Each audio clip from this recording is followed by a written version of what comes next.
Assalamualaikum warahmatullahi wabarakatuh. Alhamdulillahilladzi arsala rasulahu bil huda wa dinil haq liyuzhirahu ala dini kullih wa kafa billahi syahida. Allahumma salli wa sallim wa karrim ala nabiyinal karim Muhammadin jaddil hasanin wa ala alihi wa sahbihi ajma'in, amma ba'd. Hadratal muhtaramin, segenap para alim, para ulama yang saya hormati, dewan juri, dewan hakim, dan tak lupa seluruh sahabat-sahabatku dimanapun Anda berada.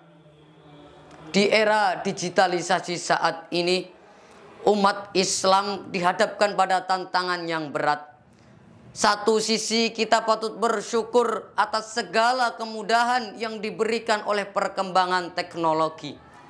Akan tetapi di sisi lain ada juga ancaman yang selalu mengintai praktik keagamaan, di mana seiring berkembangnya teknologi yang pesat, degradasi moral kian meningkat. Akhlak pemuda-pemudinya pun bertambah bejat akibat meniru gaya hidup orang-orang barat. Betul? Bahkan banyak sekali anak-anak muda kita yang terjebak pada praktik kenakalan-kenakalan remaja. Kini rokok dianggap sebagai kebutuhan pokok, miras dipertontonkan dengan jelas, tawuran, perkelahian dijadikan ajang perjuangan, dan yang lebih parahnya lagi, seks bebas kini merebak tanpa batas. Na'udzubillah, summa na'udzubillah. Lantas, bagaimana Islam memberikan solusi terhadap penyimpangan-penyimpangan yang terjadi saat ini? Allah Subhanahu wa ta'ala telah memberikan jawabannya lewat nasihat Luqman pada anaknya yang diabadikan dalam Al-Quran surat Luqman ayat 17. A'udzu billahi minasyaitonir rajim. Bismillahirrahmanirrahim. Ya bunayya aqimis sholata wa'mur bil ma'rufi wanha 'anil munkar wasbir 'ala ma asabak. Inna dzalika min azmil umur. Shadaqallahul adzim, yang artinya, wahai anakku, kata Luqman, tegakkanlah sholat dan perintahlah manusia-manusia itu untuk berbuat amar ma'ruf nahi mungkar, dan sabarlah atas apa yang menimpamu. Sesungguhnya yang demikian itu termasuk urusan yang diutamakan. Sahabat beriman, ayat ini merupakan jawaban dari keresahan zaman, sebuah pedoman yang dapat dijadikan rujukan, bukan hanya sekedar nasihat seorang bapak terhadap anaknya, tapi juga petunjuk dari Allah Subhanahu wa ta'ala bagi seluruh generasi muda. Di dalamnya terdapat 3 solusi dalam menjawab praktik kenakalan-kenakalan remaja yang terjadi saat ini. Solusi yang pertama adalah iqamus sholah, mendirikan sholat. Coba kita renungkan sahabat, kenapa banyak sekali anak-anak muda yang nakal? Karena hubungan mereka dengan Allah sudah mulai retak.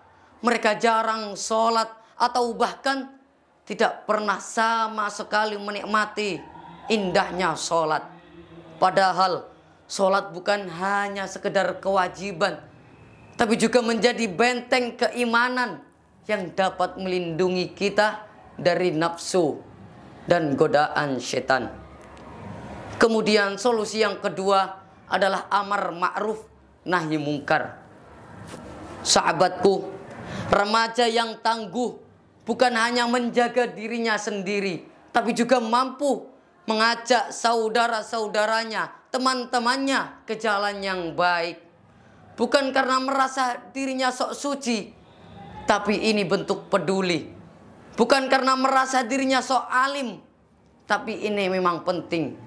Karena sabdanya Rasulullah SAW, orang yang kuat bukanlah orang yang menang dalam bergulat, akan tetapi orang yang mampu menahan nafsu syahwat. Kemudian solusi yang ketiga adalah sabar. Mengapa sabar diletakkan di bagian ujung? Karena tatkala kita ingin menegakkan kebenaran, pasti selalu ada rintangan, selalu ada cemoohan. Dikatakan sok alim, sok taat, kurang gaul, atau bahkan kita dijauhi oleh orang-orang yang ada di sekitar kita. Tapi Luqman berkata, sabarlah, sabarlah nak. Karena sabar adalah kunci kekuatan. Bukan hanya sekedar ucapan, tapi juga bukti keteguhan. Karena kebenaran memang berat, tapi yakinlah ujung dari kebenaran itu adalah kebahagiaan. Kebahagiaan yang dipenuhi dengan kesempurnaan. Dan kebahagiaan yang paling paripurna, balasannya adalah surga Allah Subhanahu wa ta'ala. Oleh sebab itu, saya mengajak kepada seluruh generasi muda Indonesia, jadilah remaja yang teguh prinsip. Tegakkan sholat sebagai bentuk kekuatan hati. Sebarkan semua kebaikan sebagai bentuk peduli. Lawan semua penyimpangan-penyimpangan walaupun harus sendiri. Dan sabarlah tatkala kita diuji. Karena itu bentuk keberanian yang sejati. Hadirin rahimakumullah. Mungkin cukup itu apa yang dapat saya sampaikan. Kurang lebihnya saya mohon maaf yang sebesar-besarnya. Jamblem paru dan kelopok cukup sak monten omongane kula. Wabillahi taufik wal hidayah.